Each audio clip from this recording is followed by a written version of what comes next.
अशोक राजा की पुत्री कौन थी? संघमित्रा। मेगास्थनीज द्वारा लिखी गई पुस्तक कौन है? इंडिका। महाभारत में कितने पाठ और कितने पर्व है? 18 पाठ और पर्व है। महाभारत में कितने प्रकार के विवाह प्रचलित है? 8 प्रकार के। पति के शव के साथ चिता पर स्त्री आत्मदाह क्या कहलाती है?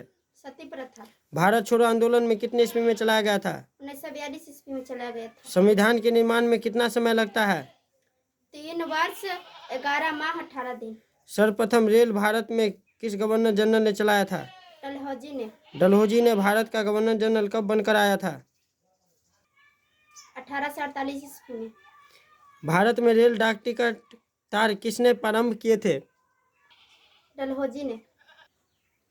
भारत का पहला सीमेंट संयंत्र कहाँ स्थापित हुआ था? चेन्नई में। भारतीय वन्य जीव बोर्ड का गठन कब हुआ था?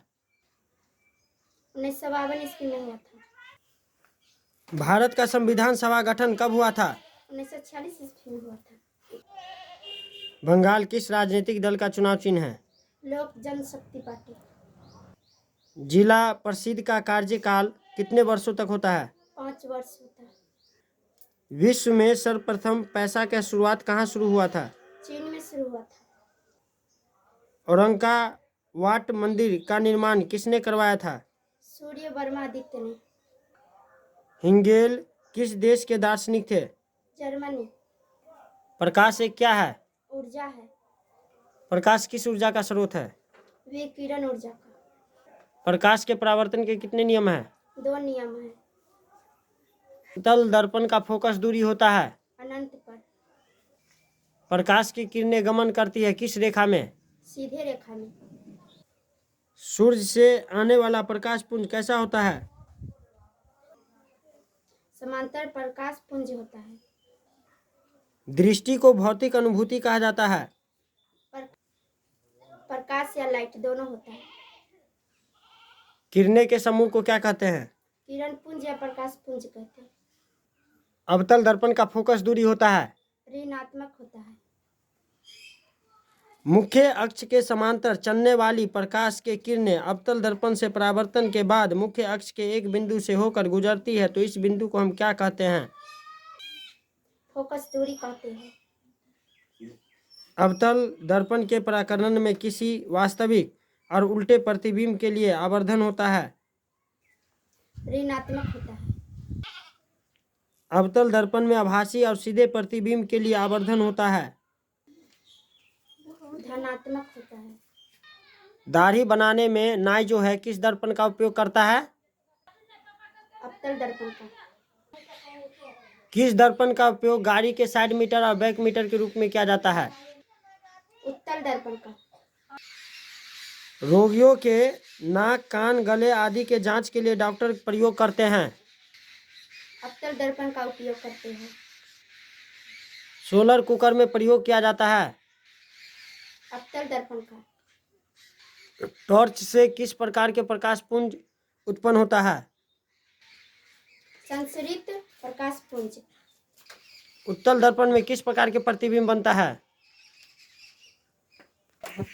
आभासी प्रतिबिंब बनता है। उत्तल लेंस द्वारा आवृत काल्पनिक प्रतिबिंब तब बनता है जब वस्तु रहती है फोकस और लेंस के बीच होती है। निम्नलिखित में से किसी वस्तु का वास्तविक प्रतिबिंब कौन लेंस बना सकता है? उत्तल लेंस बना सकता है। फोटोग्राफी कैमरा जो होता है यानी जो एचडी कैमरा होता है जो शादी ब्याह में जो उपयोग में लाते हैं वैसे कैमरा को उसमें कौन सा लेंस लगा रहता है? उत्तल लेंस लगा रहता है। प्रकाश का चाल न्यूनतम किस में होता है? कांच के शीशा में होता है। प्रतिबिंब की ऊंचाई और वस्तु की ऊंचाई को कहते हैं? आवर्धन कहते हैं। कांच यानी शीशा और पानी में प्रकाश का वेग क्या हो जाता है? पूरा तरह से घट जाता है। अभिक्रिया जिसमें आयनों का आदान प्रदान होता है वह क्या कहलाता है? द्विविस्थापन कहलाता है। किसी भी उदासी विलयन का पीएच मान होता है? 7। ताजा दूध का पीएच मान कितना होता है? 6। दूध से दही बनने का कौन सा प्रक्रिया है? लैक्टिक प्रक्रिया। देखिए, अभी इस लड़की ने बहुत ही हार्ड जीके सुनाया है, और कह दे तो जितना भी अभी क्वेश्चन सुनाया गया वो सारे मैट्रिक का ही क्वेश्चन आंसर है। तो चलिए, इसके बाद हम एक स्पीच कहेंगे, वो दोहे के लाइन में कहेंगे, क्योंकि हम जो है अपने मेहनत और अपने दिमाग के अनुसार लिखे हैं। तो चलिए सुनाते हैं। मन की मैला तन उजरा, मन मैला है तन उजरा है, बगुला कपटी अंग, तरसो तो कौवा भला, तन तन मन एक ही अंग। यानी राजा कवि जी अपने मधुर वाणी से समझाते हुए कहते हैं कि जो बोगले के समान कपटी है, तन का उजला और मन का मैला है, उससे अच्छा तो कौवा है जो तन मन दोनों से ही काला है, किसी को तो छलता नहीं है। इसलिए विद्यार्थी को बोगले के समान तन उजला और मन का मैला घमंडी नहीं होना चाहिए। उसे कौवे के समान तन मन दोनों से विद्वान होना चाहिए। वही विद्यार्थी जीवन में महाविद्वान बन सकता है।